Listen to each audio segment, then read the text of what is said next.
ತಾಲೂಕು ಆಡಳಿತದ ಅಧಿಕಾರಿಗಳಿಗೆ ಮತ್ತು ಸಿಬ್ಬಂದಿಗಳಿಗೆ ಉಪವಾಸ ಸತ್ಯಾಗ್ರಹದ ಬಿಸಿ ಮುಟ್ಟಿಸಿದ ರೈತ ಮುಖಂಡ ವಿಜಯಕುಮಾರ್ ಎಎಸ್. ಸ್ಥಳಕ್ಕೆ ಧಾವಿಸಿದ ತಾಲೂಕು ದಂಡಾಧಿಕಾರಿ ದಾಖಲೆಗಳನ್ನು ಶೀಘ್ರವೇ ನೀಡಲು ಭರವಸೆ. ತುರುವೇಕೆರೆ ತಾಲೂಕು ಕಚೇರಿಯ ಮುಂಭಾಗ ಕರ್ನಾಟಕ ರಾಜ್ಯ ರೈತ ಸಂಘ ಹಾಗೂ ಹಸಿರು ಸೇನೆ ತಾಲೂಕು ಮುಖ್ಯ ಕಾರ್ಯದರ್ಶಿ, ರೈತ ಹೋರಾಟಗಾರ ವಿಜಯಕುಮಾರ್ ಎಎಸ್ ಅವರು ನಂಜುಂಡಸ್ವಾಮಿ ಮತ್ತು ಅಂಬೇಡ್ಕರ್ ಭಾವಚಿತ್ರವನ್ನು ಇಟ್ಟು ಹೋರಾಟಕ್ಕಿಳಿದಿದ್ದಾರೆ. ತಾಲೂಕು ಕಚೇರಿಗೆ ಸಂಬಂಧಪಟ್ಟ ಸಿಬ್ಬಂದಿಗಳನ್ನು ವಿಚಾರಿಸಿದರೆ ಒಬ್ಬರ ಮೇಲೆ ಒಬ್ಬರು ನೆಪ ಹೇಳಿಕೊಂಡು ಕಾಲ ಕಳೆಯುತ್ತಿದ್ದಾರೆ ಎಂದು ಮಾಧ್ಯಮದ ಮುಂದೆ ಹೇಳಿಕೆ ನೀಡಿದ್ದಾರೆ.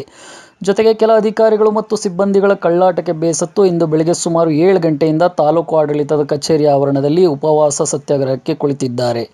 ಮಧ್ಯಾಹ್ನದ ನಂತರ ತಾಲೂಕು ದಂಡಾಧಿಕಾರಿ ವೈ.ಎಂ. ರೇಣುಕುಮಾರ್ ಸ್ಥಳಕ್ಕೆ ಆಗಮಿಸಿ ಉಪವಾಸ ಸತ್ಯಾಗ್ರಹ ಮಾಡುತ್ತಿರುವ ರೈತ ಮುಖಂಡ ವಿಜಯಕುಮಾರ್ ಅವರಿಗೆ ನೀವು ಕೇಳಿರುವ ಮಾಹಿತಿಯನ್ನು ಒಮ್ಮೆ ಪರಿಶೀಲಿಸಿ ಆಡಳಿತದ ಸುಧಾರಣೆ ಮತ್ತು ಪಾರದರ್ಶಕ ಆಡಳಿತಕ್ಕೆ ಒತ್ತು ಕೊಡುತ್ತೇನೆ ಎಂಬ ಮಾಹಿತಿಯೊಂದಿಗೆ ನೆಪ ಹಟ್ಟಿದ ಅಧಿಕಾರಿಗಳಿಗೆ ಮತ್ತು ಸಿಬ್ಬಂದಿಗಳಿಗೆ ಸ್ಥಳದಲ್ಲಿ ತರಾಟೆ ತೆಗೆದುಕೊಂಡು ಕೂಡಲೇ ಮಾಹಿತಿ ಕೇಳಿರುವ ರೈತ ಮುಖಂಡನಿಗೆ ಎಲ್ಲ ದಾಖಲೆಗಳನ್ನು ಒದಗಿಸಿಕೊಡಬೇಕೆಂದು ತಾಕೀತು ಮಾಡಿದರು.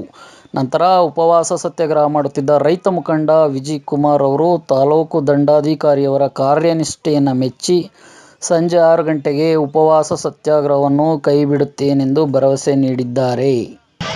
ಉಪವಾಸ ಸತ್ಯಾಗ್ರಹ ನಾವು ಕಂಡಿದ್ದೀವಿ.